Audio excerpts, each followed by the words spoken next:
So we are going to get started.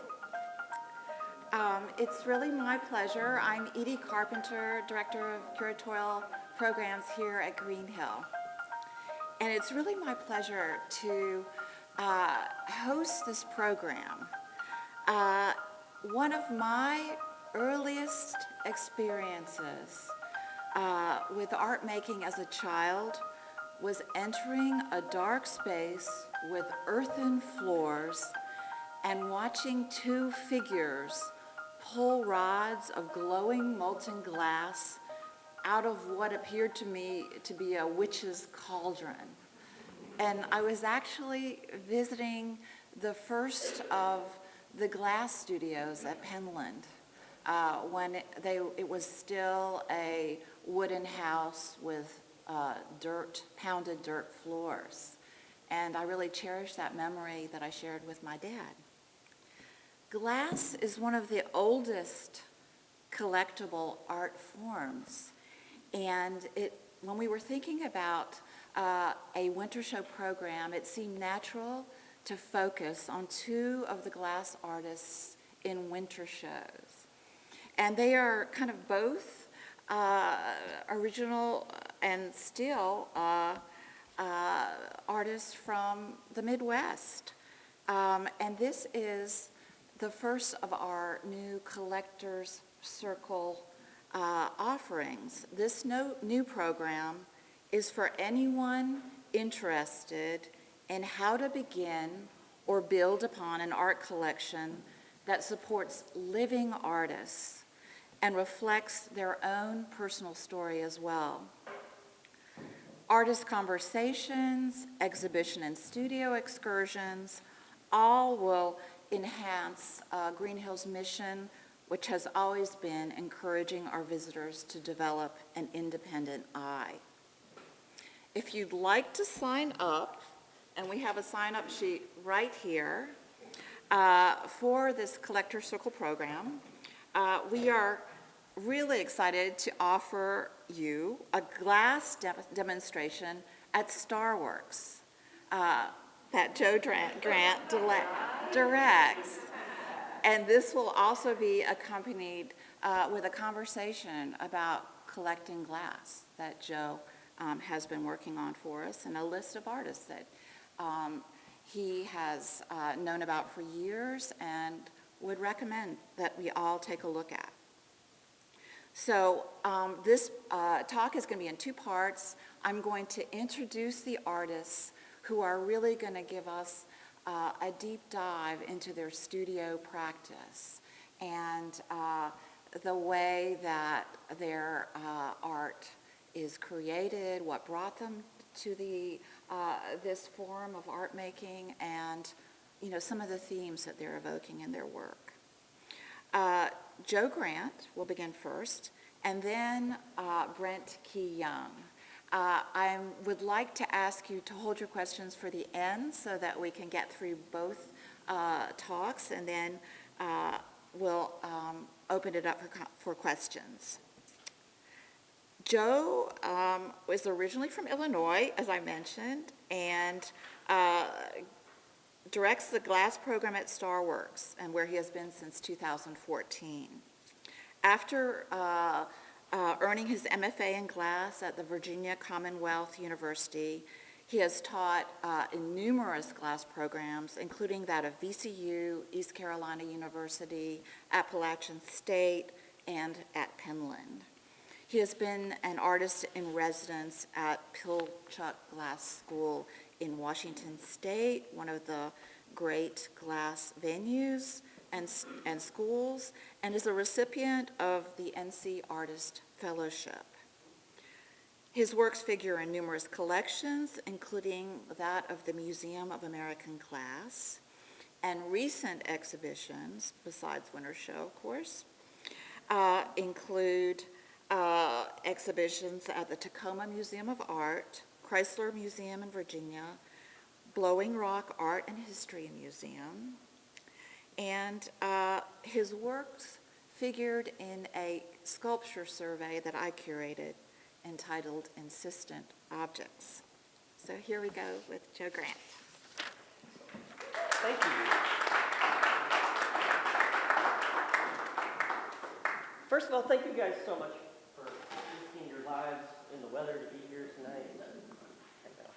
And thank you to Edie, thank you to Greenhill, thank you to Brent for having me here to talk to you. What an honor to get to present to you some of my work. I'm going to sort of give you an overarching view of my studio practice and hopefully give you an idea about what it means for me to be an artist who uses glass and what those possibilities are.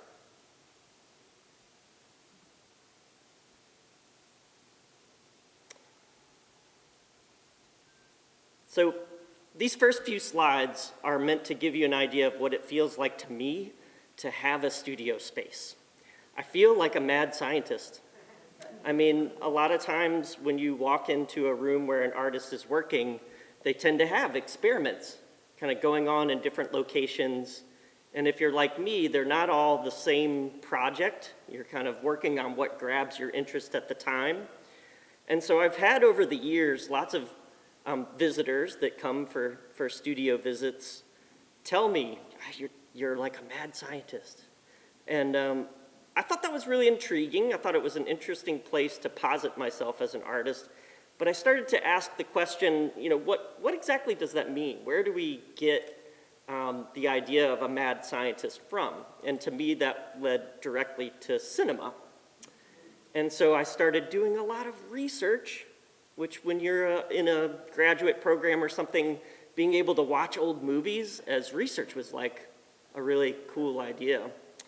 So I went back and tried to find in these old movies any instance where you could see sort of glass, whether it was a main character or just part of the background. Some of you will recognize some of these. Metropolis. So like even in this one, The Bride of Frankenstein, if you look behind them, there are some completely nonsensical scientific glass sort of beakers. It almost looks like they have pantyhose like draped across them. But the inclusion of the material in this case, like building the scene around this, gives you that sort of eerie sense of something having just happened. The Invisible Man. And so it became really interesting to me to use glass as a sculptural element to build scenes where it seemed like, maybe the protagonist had just left and this was the remnants of what was going on after he had left the scene. And during this period of exploration, I was really inspired by scientific glassblowing. And so I wasn't trying to make glasswork that functioned the way scientific glassblowing does, but if you do dig into scientific glassblowing, the aesthetic is pretty tremendous. What they can achieve with glass is really a very, very high level. And so I loved using that as an inspiration, but part of what's great about being an artist is that you're not beholden to objective data or any kind of rules. You can lie and make stuff up. And so I got really interested in this idea of sort of building this science friction layout. And the scale's pretty large. When you walk into it, the table's very tall. It gives you this sort of Alice in Wonderland feeling. I was also, at the time, having an argument with furniture. Because I feel like when objects are on just a straight pedestal, a lot of times they become very static. And I was interested in the idea of engaging the viewer in sort of this cinematic set. So I wanted it to feel activated, even though nothing was actually moving. I wanted it to have a sense of kineticism. And I was exploring ways to use new materials. Part of my career as a glassmaker and as an artist has been the ability and chance to combine materials, to become a sculptor that uses materials in different ways. A lot of people will ask, why glass? And I'm sure we'll get into that later. And in my opinion, it's why not glass? It's such a great material. It's a plastic. You can use it in so many different ways. But when you combine it with other materials, the voice, the language that you can speak with just grows exponentially.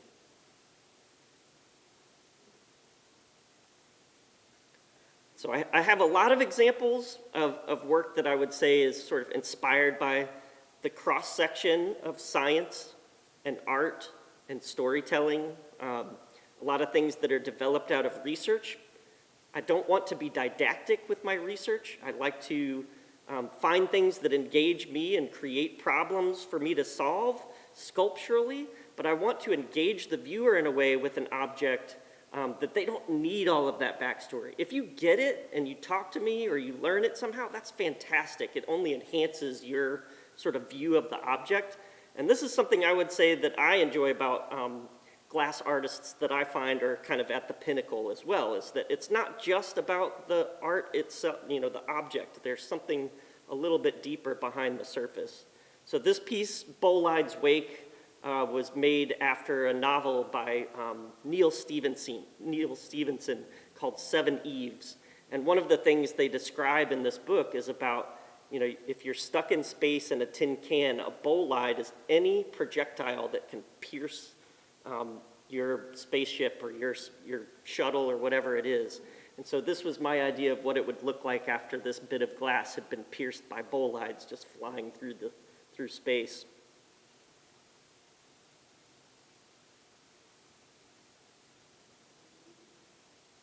In terms of technique, you're going to find that my work covers a lot of ground. I find that one of the things that's most interesting about glass to me is that it's a transformative material. You can make it look like anything. So this is a hot blow mold process where the object itself starts out in clay. There's a lot of found materials pressed into the surface. Then you take a rubber mold of that, and then you recreate the pattern in a wax. And then you take another mold on the wax and steam the wax out. And eventually you heat that mold up in an oven and blow a bubble into it, and it allows you to get fingerprint detail on the outside of your glass. That piece is called crackberry heads. This is back when blackberries were actually in existence, and the people were we were still learning how to use our digital devices. Again, sort of inspired by the cross-section of science and art, thinking about fractal imagery, and also looking at German model making and thinking about sort of the accuracy in which they use materials to combine in these really beautiful ways. There's also a subtle thing about glass collecting in this piece that most people don't get. In the background, you can't see it super well, but some of the objects I made for this is actually refractory brick encased in glass, which is not supposed to work. When you cool glass, you have to take the stress out of it. You have to anneal it. And there are some materials that are incompatible with glass, including refractory brick. So in my eyes, the chance that this actually survived was really unique to me. There's a whole world of collecting glass paperweights. There's beautiful paperweights throughout all of the countries of the world. And to me, this was like a funny little underhanded way of talking about that conversation, making a paperweight that really shouldn't exist. About 5 years ago, I think it was, there was an exhibition in Durham. This was about a scientist who was the first one to use stains on slides to study the brain. And it's what allowed us to really start understanding how neural pathways work and how, what they look like. And so he would look under slides and they'd do these beautiful line drawings of what he was seeing. Again, that cross-section of science and art to me is really fascinating. And one of the things that he writes about was what we now call infinitesimal gaps, that your neurons are not actually touching. There's these just tiny, tiny spaces between that fire electricity and things cross, and to me that's a really fascinating thing. So I made this sculpture that sort of explores a visual idea of what that might be.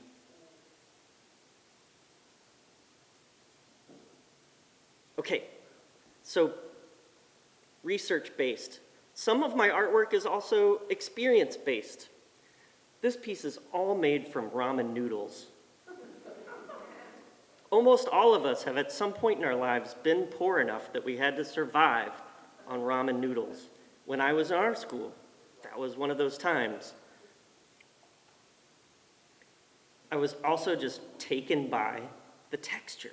When you open a package of ramen noodles, that wavy cast noodle texture is just so beautiful to me. I thought, what a great material to build with. They also come like bricks. So I built this tower, and as it goes up, it narrows. I didn't use any glue. There's no pins or anything. It's just the tension of those noodles holding onto one another. So I had to break, first I had to shuck all the bags, and then I had to break them to the right shape as they're going up to create the taper. And then I took all of the flavor packets and built this little city around it. So the piece also had this great olfactory thing. When you walked in the room, you could smell that MSG, like, oh.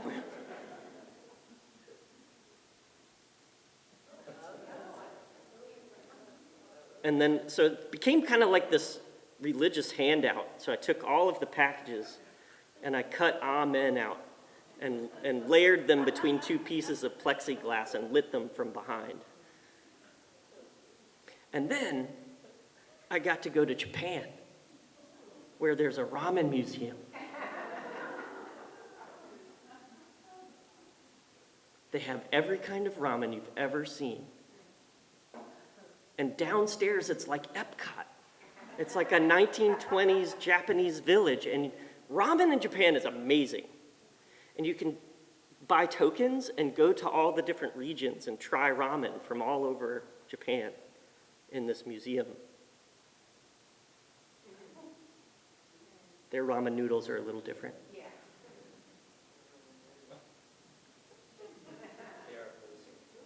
Yeah, and Jack Wax, that's the spice you get in their ramen, at least at this place. And this was the inventor. I think he looks pretty cool. He's not with us anymore.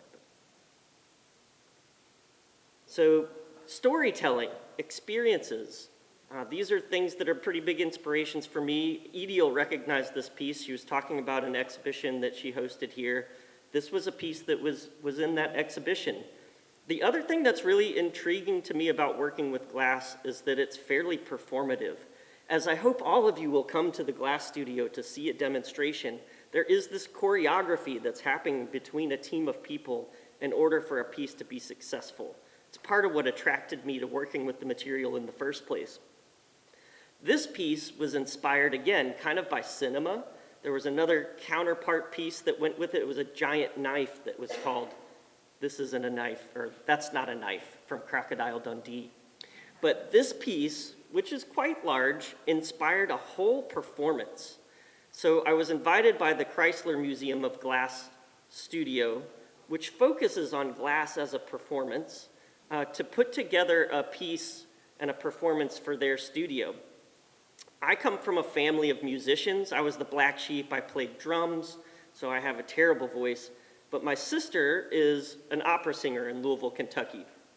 So I had this idea of making a spaghetti western that takes place in a glass studio.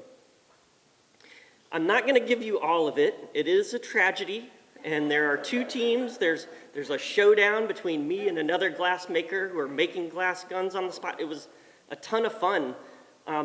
One of the most engaging parts to me, though, was that I invited my sister to be a character in this performance. And so she sang opera while we were working through this narrative and making glass. And to me, that was a really interesting juxtaposition.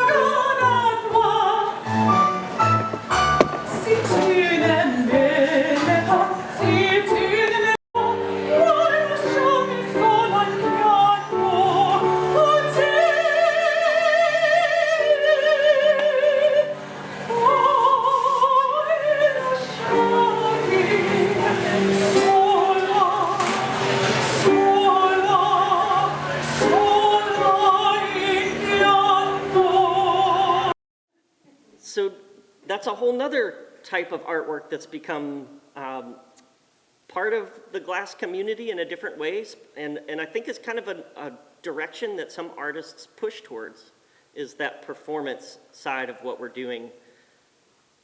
This is another piece. I made this in our studio. We have an event every month at Starworks called Hot Glass Cold Beer, where you can come and watch us make some cool stuff in the studio. We have a little portable bar, and you can kind of just be entertained.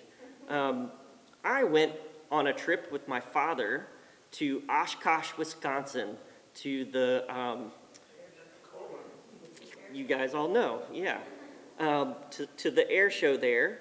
And I knew that he was a World War II, airplane buff. I did not understand the depth of his knowledge until we were there. And he could tell me the difference between 2 years models of the same plane, like just a slight difference in the way that the window moved or something like that. And it was just a wonderful experience to share that with him. To me, what was the most exciting about those Warhawks was like the decals and all the ways that the different teams of aerial, they would personalize their planes with these sort of tattoos that went on the side. And again, like the idea to me is, yes, I can recreate things in glass, but as an artist, I want to abstract them and do something new with them. So I cast these glass lightning bolts and stuck them into the back to give the whole thing a sense of like propelling through space, even though the thing itself actually weighs like 65 pounds and does not move at all.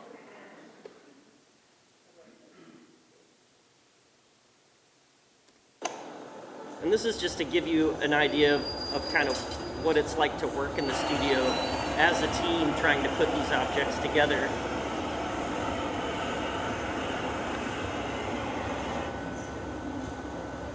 So in my experience of the artwork, they're almost alive while they're being made. As long as the glass is hot, there's a little bit of flex. The whole thing is sort of in this period of like having a life before it cools down and freezes.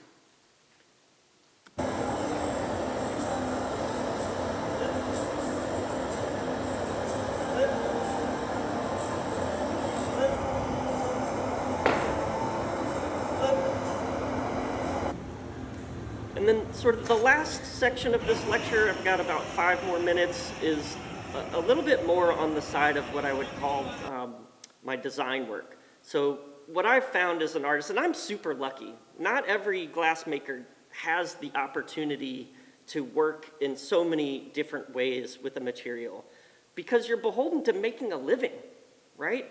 And sometimes as a glassmaker, you find something that people really love and they want to collect, and it doesn't force you, but it encourages you to stay in one sort of matrix of making. And there are a few things along the way that I've found that people really enjoy, and I've found a way to find variation enough within those objects that they continue to kind of be new for me. They still tend to be based in some sort of research.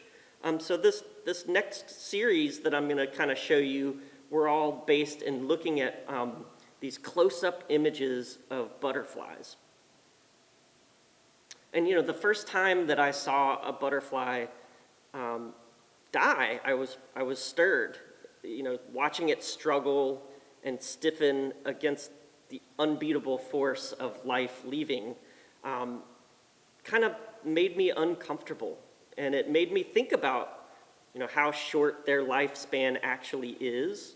But, you know, they go through this metamorphosis. And it's something that we still don't even understand. Like the way that a caterpillar can go into a cocoon and essentially melt itself into who knows what, and then emerge as a completely different sort of life, to me is an absolutely stunning thing. I also find that the colors and patterns and forms translate really well into the way that you can sift glass powders onto objects. And again, you know, I'm not trying to recreate them like exactly as they are in the world. In my opinion, it's almost impossible to get that thin and lightweight, although there are some artists who have started to achieve that. To me, it was more about the patterning and a way to use my sort of traditional understanding of glass making to represent some of that beauty. And if you look at butterfly wings under a microscope, closer and closer, the matrix that builds up what you see from far away is really quite fascinating. There are technical processes in glass where you fuse bits of glass together called Marini to create patterns. And again, I saw this really beautiful relationship to sort of the underlying structure of a butterfly wing, the patterning, and a process in glass blowing.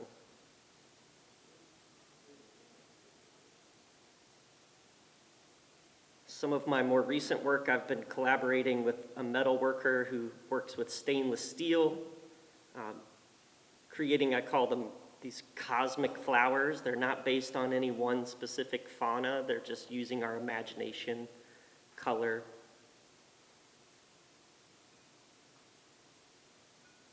Some of my functional works are inspired by architecture. I call these Marina Towers after the towers in Chicago. And then my whole life I've been surrounded by textiles. My mother is a quilter, and so my whole life she had a room full of fabrics. And my wife now is a textile designer, and we have bolts of fabric everywhere and yarn spools everywhere. And I just find it to be this beautiful icon of my experience of the world. And they're just like wonderful colors, absolutely great way to explore color in glass. To use glass as a thread is one of my favorite things to do. To watch glass stretch is one of my favorite things to do. And when you're making this, you literally wind glass around the outside as you would a textile thread. We've also worked on some collaborative pieces using her textiles with glass canes woven inside of them. They were kind of boring to us for a long time, and we finally came up with the idea of backlighting them. So I started building these frames and lighting them from behind with tunable LEDs so you can get different variations and different glows. And then the last slide I'll show you is actually some of the most recent work. Some of it is over here. Again, they're called gossamers. My favorite example of a gossamer is like a spider web, something that almost barely exists. You know it's there, you can see it, but it's kind of on that edge of disappearing. I took that term and that sort of fabric idea and started thinking about how glass, when you blow it very thin, it starts to come apart. The colors start to blow out, they start to fade, and if you get thin glass really hot, it begins to collapse. So there's this really beautiful, part of what we're doing as glass makers is freezing the material at this opportune moment to share with other people. Like, we get to experience the joy of it, like, in the moment, alive, moving. And then when it freezes, we can, share it with someone else. So these were meant to try and sort of capture that moment where the glass is on the edge of collapse. This is just going to give you an example of what that time is like.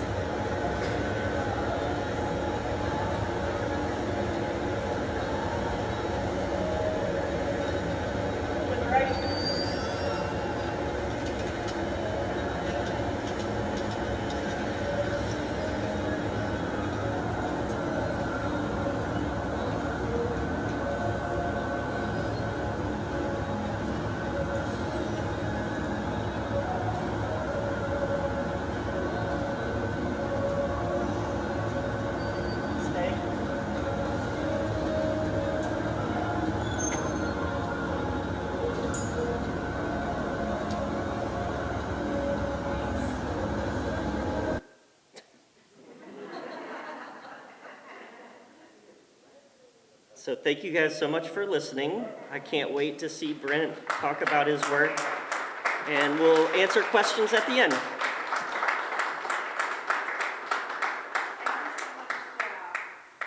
we're going to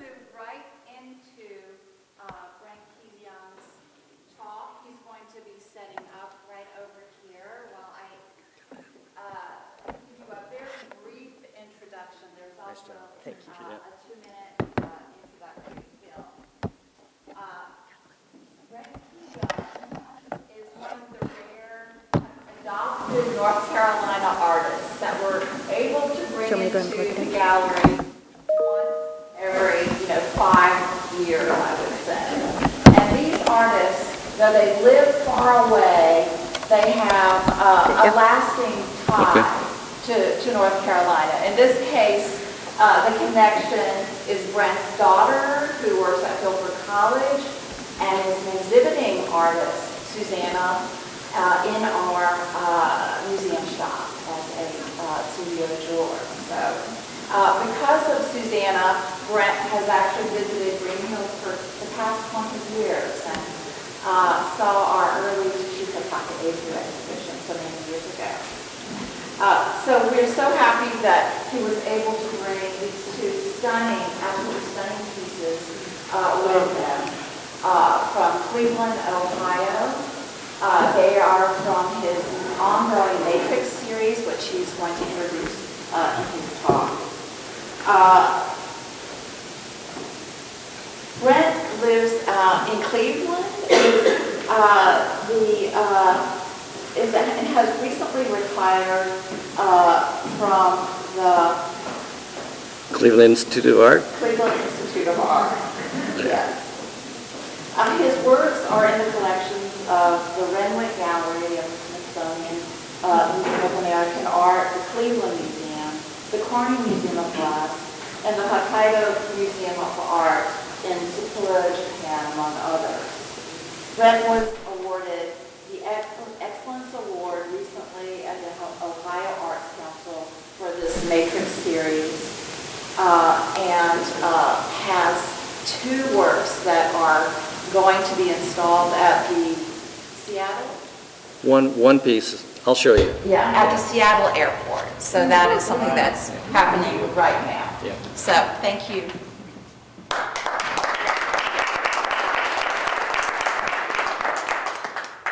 The shows here have been great, and one of the things that we enjoy so much when we come down to visit Susanna, and it's a great honor to be a part of this thing, and one of the first for your collector's circle thing. How about this? Is that better? Okay.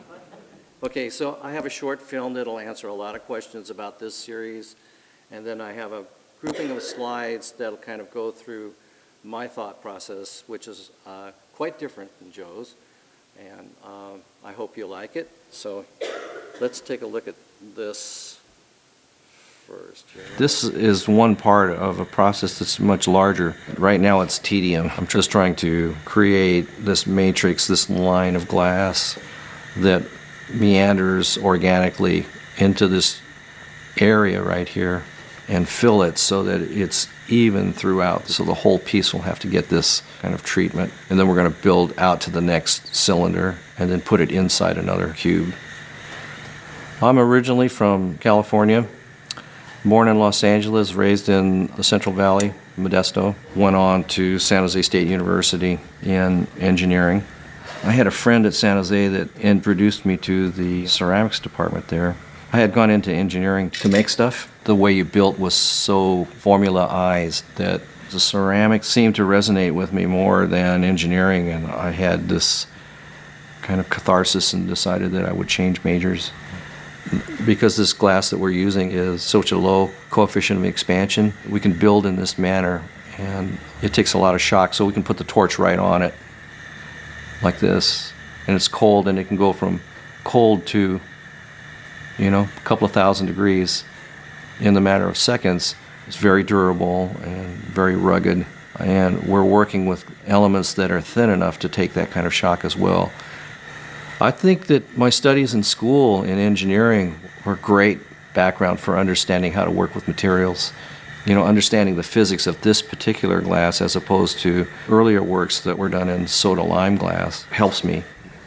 In high school, I had a geometry teacher that was really great. His name was J. Patty.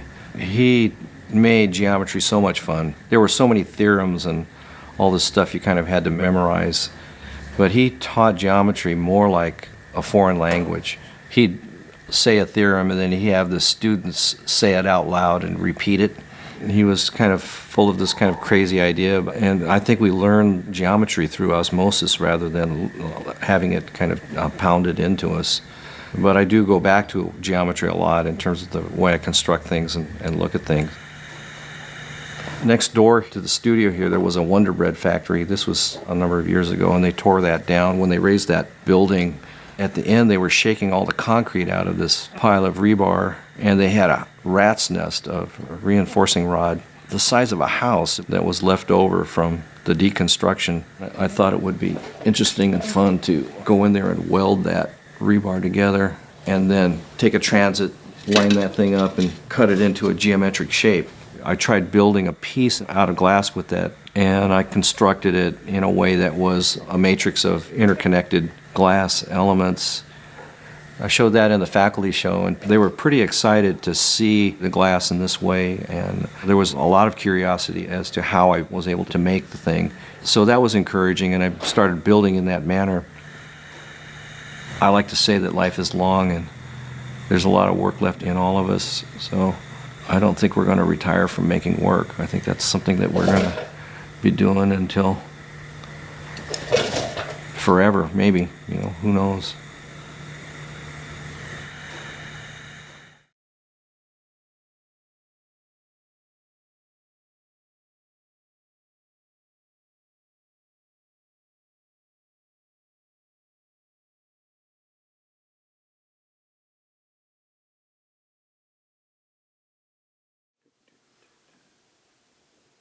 All right.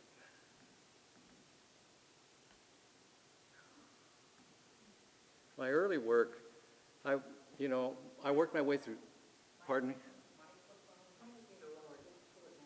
How's that? Is that better? So this is a clay piece from my undergraduate work. It's influenced by my work in civil engineering, and that's about the time I changed sculptures. I'd like you to look at the kind of form here. It's organic, and it reflects the landscape, and then there's a geometric part to it that reflects the man-made part of this.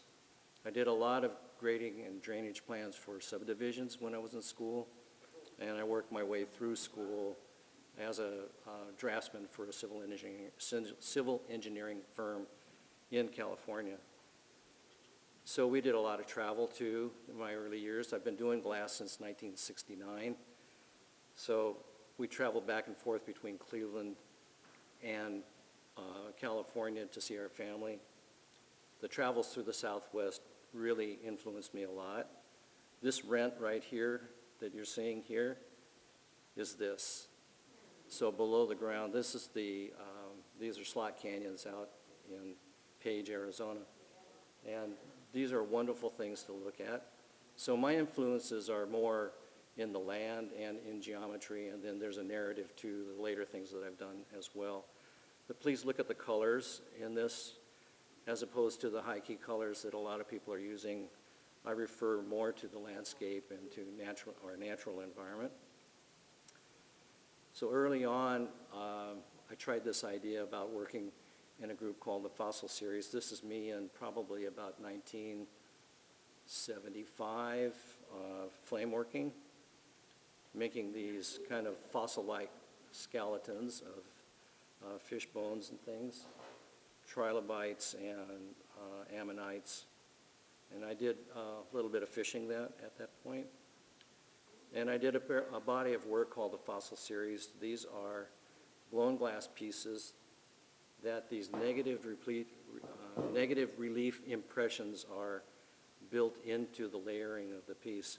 So what you're seeing here is looks like the fossil has been removed, and we're trying to get them fairly realistic, but there's still an impression of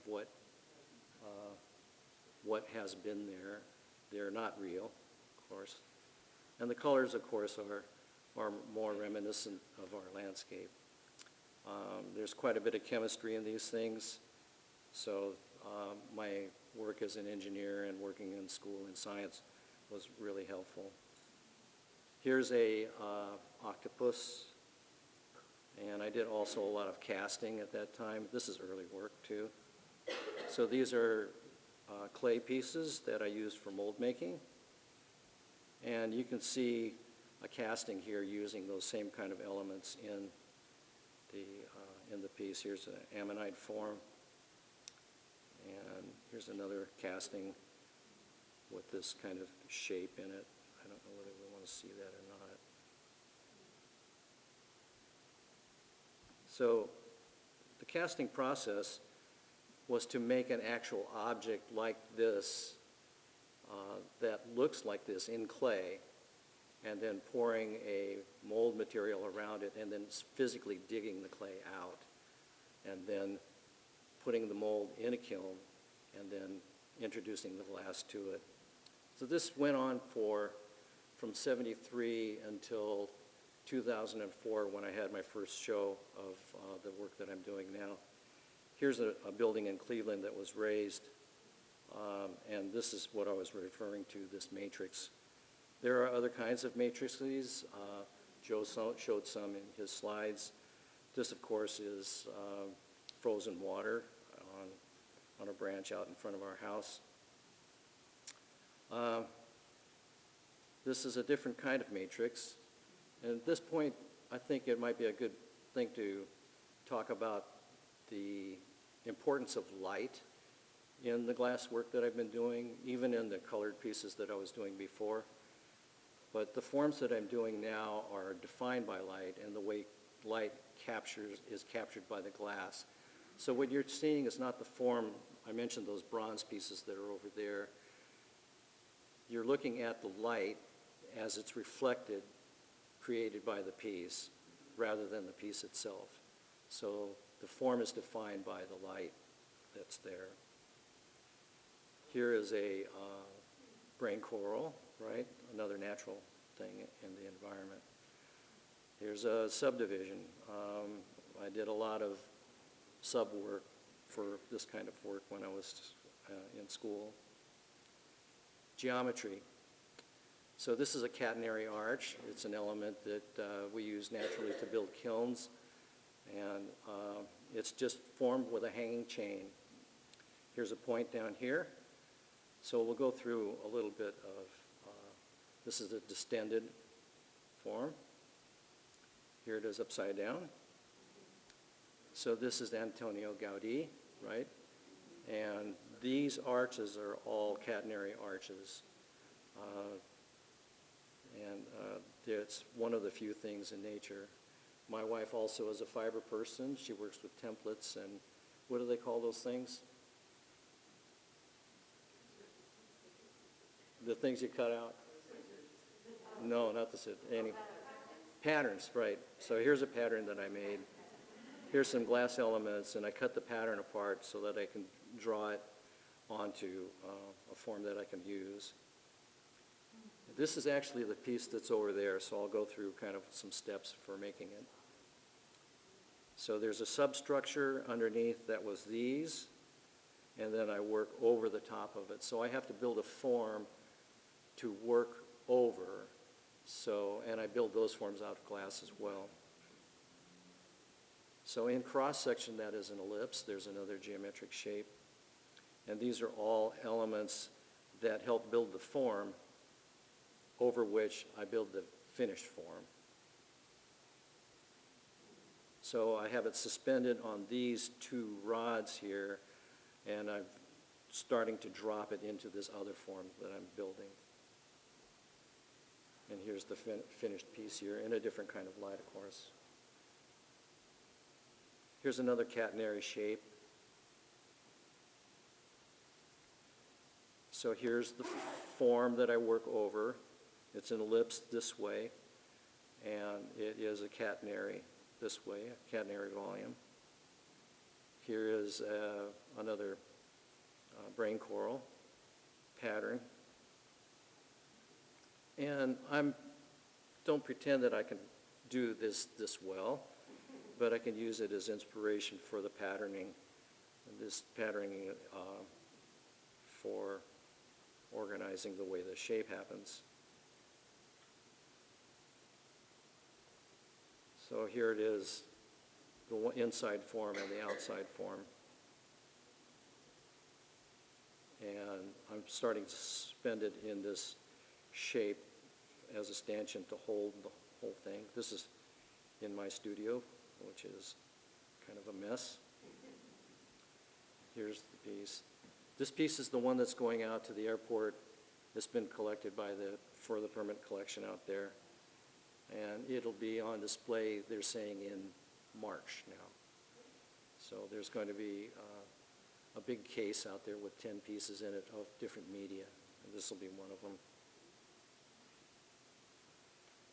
If you've gone to the beach and played with rock, this is an inspiration for an idea. Okay. So can this really exist? These are part of a series that I call cubism pieces. So it's a sphere inside a cube, and these are stacked in a way that looks like it can't actually exist, but they're actually connected in here and in here.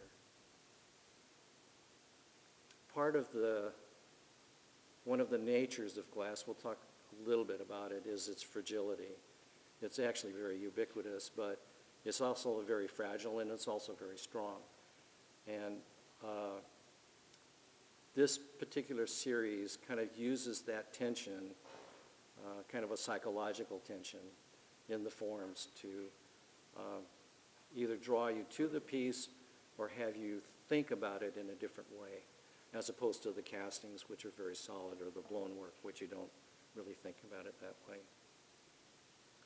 So here's that piece, and another one of the cubism pieces.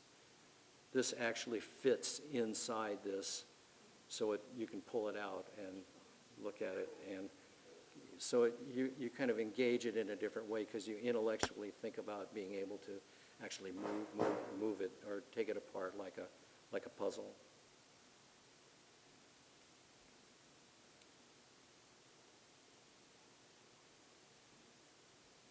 So this is at the Akron Art Museum, and this is another piece that the idea was to engage the audience differently somehow. And it's a little bit more of a inquiry, I guess, when you look at it. This tube here actually lines up. And because each cube is truncated on a bias, this shape is an ellipse. So it looks like you can't line it up. But then when you go around to the end of it and look through it, you can look through the whole thing. It's so it engages people in yet a different way. So that's part of the kind of geometric group here. This is symbolic. This is like in the shape of a coin. The Chinese coin is a circle with a sphere in it, and the circle, the sphere, and the triangle, and the cube. Travel, right? So this is the Snake River, and these are the Grand Teton Mountains in the background. This is a different thought altogether. These are sketches of a kayak, kinds of old style travel and passage. And here I've kind of sectioned it off so that I can figure out how to build this particular shape. These glass elements are associated with each section right here in cross section. Oops. And here it is standing up on a board upside down. And these are those little glass elements that are standing up.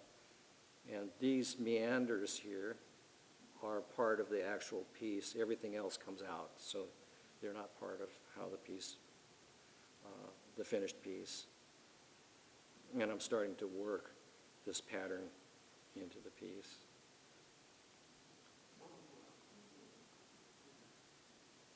So immigration is part of the dialogue right now.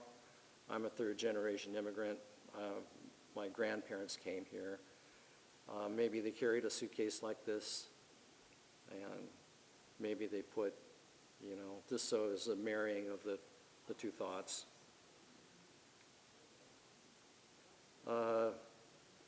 There's this thing, Joe mentioned this too, the language of materials. What is this object? Okay, everybody kind of knows what it is. So when you think about what the anvil represents in terms of the hand, in terms of work, what it's made of, its mass, and you think about glass, its tensile strength, how it's formed and how it's shaped and how it's so delicately put together, and you put the two pieces together, you create a dialogue for those of you that understand this kind of object, like what this object is. So you think about it differently because it's made in glass and it's made in this manner. The language of materials, right? Here is a tree, and the way that gets formed, we really don't know. I think it might be snow that takes care of this and bends it. This piece is called Snake River Shelter, and it's a tree inside a house. Here's a meander of the river. That is a symbol that we used in drawing mapping. Here is a tree branch and a boulder. Color is another thing that I've been avoiding. Where people are using color, I'm trying to use the absence of color as a dialogue for the work. It's like the scientific process also, sometimes if you take part of the, take one of the variables away, it helps you concentrate on the constants. So that's something, everybody recognize this, right? So how would you make this? You figure it out. This is called just put them on the counter. Here's a full-size Windsor chair. The first chair is at the Carnegie Museum in Pittsburgh. This one's down in Florida at the Imagine Museum there. And this one is at the Museum of Glass in Tacoma. This is a full-size chair. It's about this tall at the back. Yeah. So, I mean, what do you think about when you see something that's made like this, and what does it represent? That's kind of what the narrative pieces are doing. So, I use this to end my slides. This is a second grade class in Cleveland. You know when you've got somewhere when you've been dubbed Artist of the Week. So, yeah. Thank you.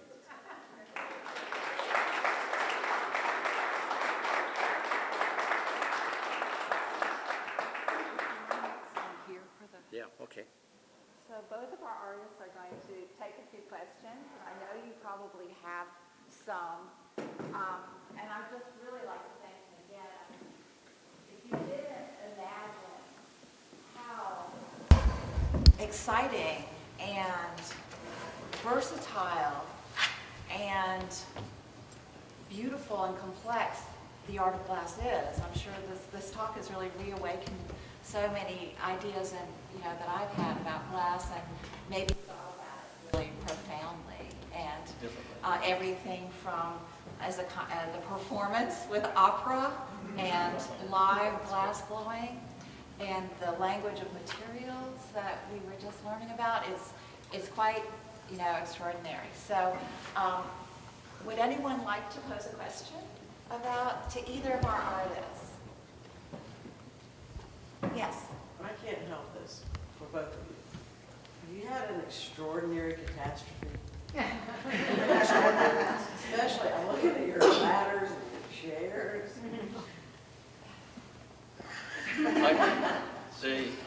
I'll tell you a story about the largest chair, the wingback chair.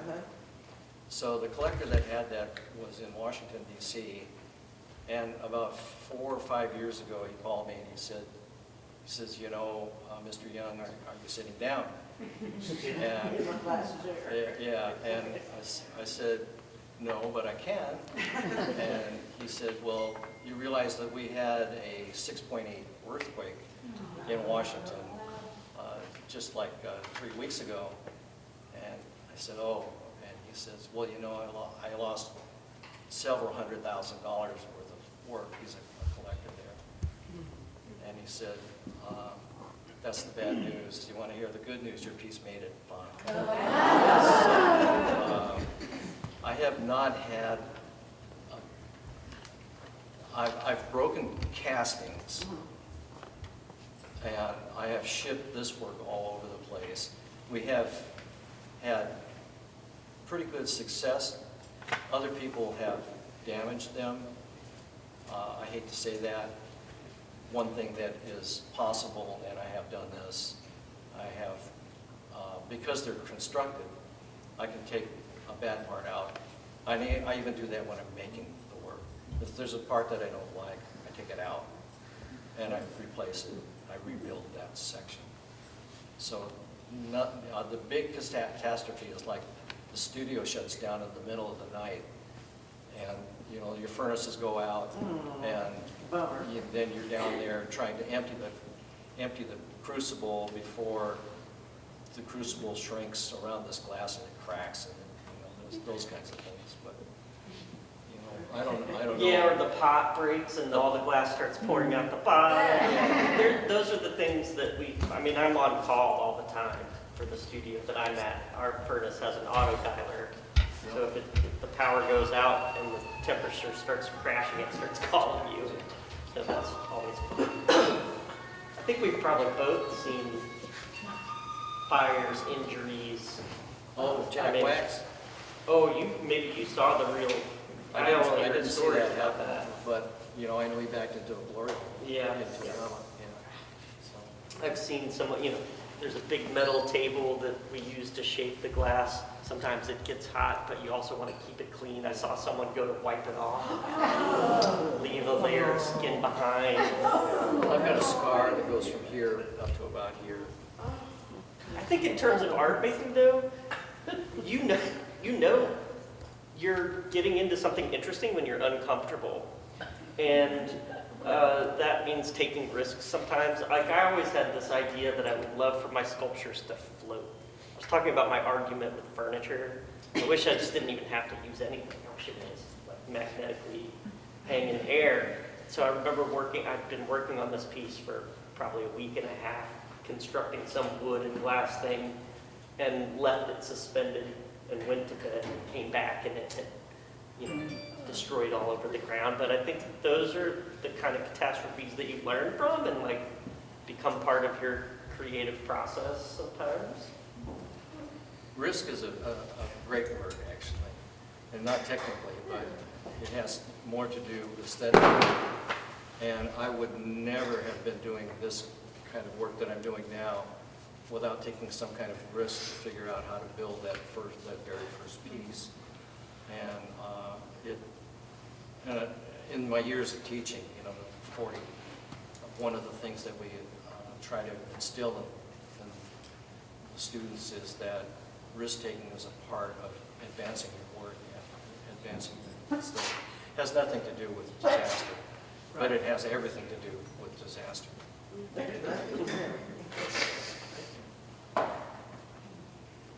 That's it? And if I can ask you, it was interesting when you were talking about your work, and you were talking about the initial structure that you're going to build on. Yes. You didn't use the term armature, and I'm wondering why. That's fine. That's a good word. Yeah. Oh, okay. I thought, Yeah, I was wondering if absolutely. there was a reason you didn't Yeah, use I that. couldn't think of it right now because I Oh. was so nervous. Yeah. But they're all armatures. Yeah, And, okay. there is a substructure there that is an armature to build over or into. Yeah. One of them is you remember volumes of solid revolution from math, right? So I built a armature that looks like this for a sphere. And all it is a wand. I have slides of it. I don't, But as I rotate that around, I can lamp work close to it, move it a little bit, lamp work close to it, and define a sphere using that armature that I rotate around on a post. There's a x-axis and the y-axis that rotates. Yeah. Was there a time for either of you that you moved from more functional pieces to artistic pieces? I mean, not the functional ones for an artistic too. You know, it's both a blessing and a curse. My undergraduate experience in glass, you could not bring functional work to a critique. It was just not really an acceptable part of our educational program, which is not the truth everywhere. There's a big variation in different programs. But you were expected to be practicing and learning all of that stuff simultaneously. So I grew up with this duality of like, okay, I love blowing glass. I love the process of blowing glass and working in team and making functional objects. It's the exploration of pattern and texture and color that keeps you engaged over a lifetime of making objects. So there's tons of stuff to explore there. But then I always had to be problem solving and coming up with more theoretical, idea-based work for my critique, and that never stopped for me. And that's why I say it's a blessing and a curse, because you almost, like to build a successful career, sometimes you have to edit yourself, and I've never been very good at that. I'm kind of doing both things all the time. Yeah, the functional thing, I incorporated that into my curriculum.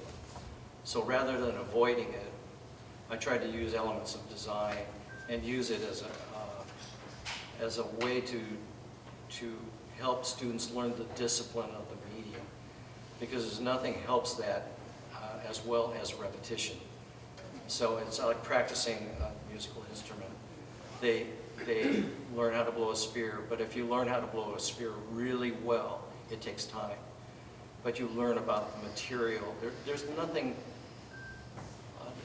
I think glass blowing itself, and I love it too, and I haven't blown glass in 20 years, but there is nothing closer to understanding how glass works than learning how to blow it. I mean, to handle it physically in your hands or, you know, through a pad of paper, rolling it, you learn about gravity, centrifugal force, you know, what are they? God, my brain is going. It's like how a bead of water, surface tension, how that helps you, you know, because it does exhibit surface tension, how that helps you keep the glass contained while you're handling the physics of the material. You understand that better, I think, learning how to blow than anything else. And it's difficult because you can't put your hands in it. You can't really feel it while it's hot. It's something that you have to experience through a tool, you know, through a device, an extension of your hands. Having said that, though, handwork is wonderful. I think that's a human part of the human condition, working with your hands and working with your heart. I think would you agree that we also have an appreciation for those supplementary objects in our lives? I don't know about Absolutely. you, but my house is filled with functional objects made by people that I Your love. instructor could separate the two many times. Well, so I would Something say, I'm not saying that it was unacceptable, but you had to find it, like if you wanted to bring a series of your cylinders that you've been working on into the critique, you had to find some way to display them or put them in a context that became greater than the objects themselves. So you had to find a way to elevate them beyond being, these are the cylinders that I practiced over the last 4 weeks. And that's, I think, is actually a good thing, because it forces you to think about, what am I doing with these objects? So maybe I said that a little bit like there was we were not allowed to make Christmas ornaments. We were not allowed. That was like a lot. Yeah, I had a discussion with students this last year about not making pumpkins. So There's a funny thing too, though, about learning how to make a living. exactly. When you don't allow people to explore that. If you really want to go there, you know, I try to embrace that part as part of the curriculum. I even had, you know, a functional assignment form, but I tried to balance that also. Like, even from the beginning class, and some of the very first semester of class, you blow the sphere, the cylinder, and the open form, you learn how to sandblast, and you do a casting project. But the last assignment, you throw all that out. That's what I did. I threw it out. And now that you know about the material, let's hear more about you, and glass, and time. And that was my last assignment for the semester. So represent time somehow, and they came up with all kinds of wonderful things, but it kind of puts everything in a place and gives them context for expression. That's how I handled that thing. I didn't want to avoid it at all, and myself too. I mean, I did art fairs for 30 years, and my kids got to go to college, and we got to have a house, and we got to have a studio, and we got, you know, and it allowed me to set the base for the fossil series. That's there, you know, that's functional, but it's also something quite different. And craft can be extraordinary. Like, Yeah. if you put your time and attention into it, there are amazing objects. Yes, thank you both for the presentation. Fascinating work and incredibly impressive. I have questions for both of you. Don't want to monopolize, but Brent, I'll start by asking, you know, with your fascination with geometry and being trained in sort of an engineering capacity, the catenary arches and curves. You mentioned, and I'll piggyback on the other gentleman's comment on sort of the armature or the scaffold of your pieces. Have you ever considered doing that in a different material? Thinking sort of, and I've come from an architectural background, as in terms of thinking about how concrete sort of leaves no residue. Well, it can leave residue of the scaffolding from which it is formed, but in your work, you use glass as well, incorporated into the piece, and I almost wonder if, or when you made that decision not to use a different material that could be removed. I think it was a matter of convenience for one, okay, and I've considered metal, and I do work on metal sometimes, but the torch will leave, it has an issue that's different with the glass itself. So if I'm working over glass, everything's the same. So there's no residue from the material that I'm working over, because I'm working very close to it, to the actual object itself. So there's no off-gassing, for example. There is no dust or like salacious materials or particles. And in the case of steel that I've worked over too, if I'm not careful, the glass will actually stick to it. And then there's a problem there. So, but I have not explored it deeply because I'm so used to working with that material. I've been working with it for a long time, so it seemed natural for me to figure out a way to make the armatures out of glass itself and then just throw them away. And they don't fuse to one another, so, excuse me. Pardon me? And they don't fuse to one another? I mean, you're scaffolding or? Yeah. No, I'm careful. And does the continuation of that technique that almost looks like the sort of crustacean or brain-like structure of the sinuous nature, what has influenced kind of the continuation of that as the structure as you have worked into new objects like the anvil, like the ladder? Okay. Sure, the patterning, if you want to call it that, happens, you know, all over the place. So I kind of look for patterning that I can use and emulate it somehow. But I'm not, it's pretty subservient, let's say, to the form. To me, form is more important than the pattern. You know, I'm a kind of a non-decorative person. I don't use color very much. And in the case of using color, it has been subservient to the idea, let's say. So I'm not really worried about the patterning being accurate. I'm just worried about it being consistent. And then if there is another structure in that pattern, like a meander that goes through it, then I draw on my map making experience to use different kinds of patterns to set that section apart from something else. Does that help you? I don't know. It certainly does, and I mean, I was fascinated by the pieces that almost seem to have a suspended element within. It almost, for me, conjures sort of the new technology of starting to spin fibers in terms of carbon fiber and the way that tension really creates form. So that was really nice. You should work in glass or, or ceramics. You know. It's the future of architecture. Well, and Joe, thank you also. I was kind of curious about one of your earlier comments in the presentation about when paired with other materials, glass can be increasingly sort of expansive or fascinating. What combinations have you found to be most productive? You know, I think about it in terms of armature and how materials can hold and nest one another. I find that glass and wood have this really wonderful relationship to one another, where wood is a solid, right? It's got strength, it's got lots of properties that can be used to drill and cut and form, but it doesn't have that element of feeling like it could crack or break the glass as easily as steel. So I find that combination to be really rewarding. I find the combination of epoxies, honestly, and like glues and ways of literally building. So, you know, Brent sort of talked about the fact that when you're forming hot glass, you can't touch it.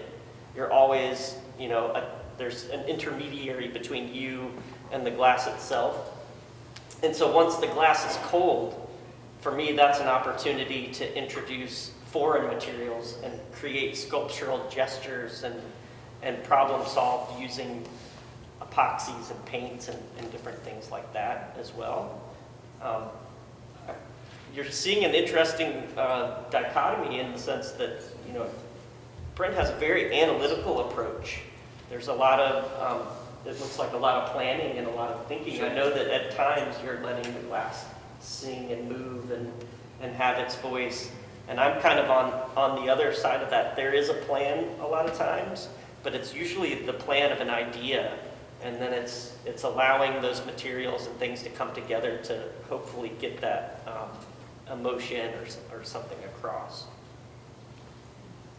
Are there differences in where you source your materials for the glass? I'm sorry, what's that? Are there differences where you source the raw materials? What our materials are made of? Yeah, we are, I think, using 2 different chemistries. Sure. Yeah. Yeah. You know, I'm mostly working out of a studio. We have a 1,000-pound furnace and a 650-pound furnace. Those furnaces are on 24 hours a day, and we melt what we would call a soft glass. So as opposed to your Pyrex or a glass that has that heat resilience, our glass, if you were to put a torch right on it, it would probably crack and explode, whereas Brent is using a borosilicate glass that has a higher heat resistance. Yeah, like our studio too has, for blowing, you want mechanical properties that will make the glass work longer. This glass is used mainly for chemistry and mainly for objects that you use around your house. And actually, they're changing that whole Pyrex thing right now. But Pyrex is a common name for borosilicate glass. Has 1/3 the coefficient of expansion as soda glass does, or the fossil series does. So, for example, lamp working, those fishbone things that I was making are almost impossible to lamp work because the glass that I'm using there for those is the same glass that we blow with, so that it will marry when you put it all together. You understand what I'm saying? So the physical properties of the glass that I pulled that came from blowing does not allow for ease in terms of flame working, especially that delicate.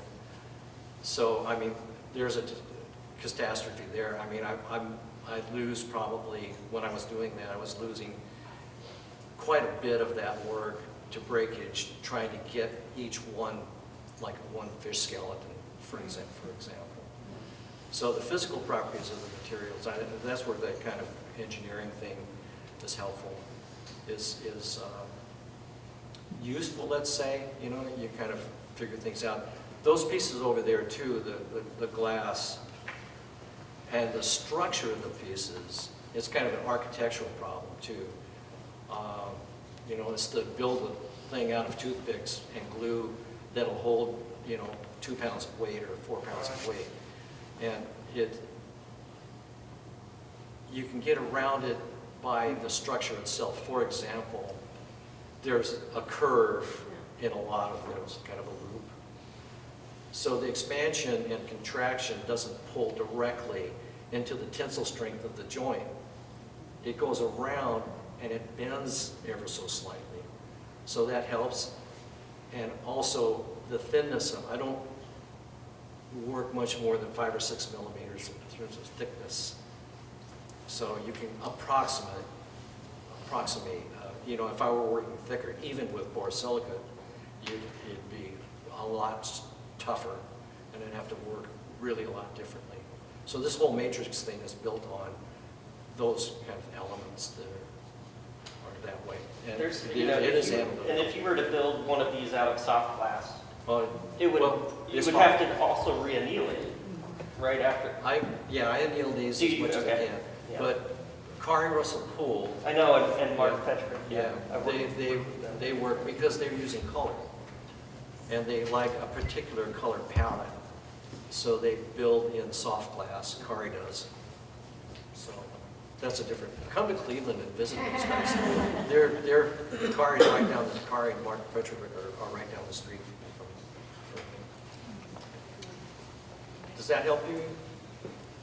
You know, glass is also it's always been on the forefront of technological innovation, continues to be when we talk about combining materials. They're starting to melt glass that has new properties. I mean, the glass on your phone has a durability that's beyond anything that's existed before. They're starting to combine all kinds of things into the chemistry of glass that allow it to do really unique things. It also allows us to see deeper and deeper into the universe. You know, they're working on the Magellan telescope right now. It's a fascinating material in terms of the advancement of human And it's technology. ubiquitous. It's around us everywhere. I mean, we're using it all the time. It protects us from everything. It's on the windshields of your car. It protects buildings, allows you to see through it, catches light. It's a wonderful material. It is. Well, I'd like just to give another round of applause for our...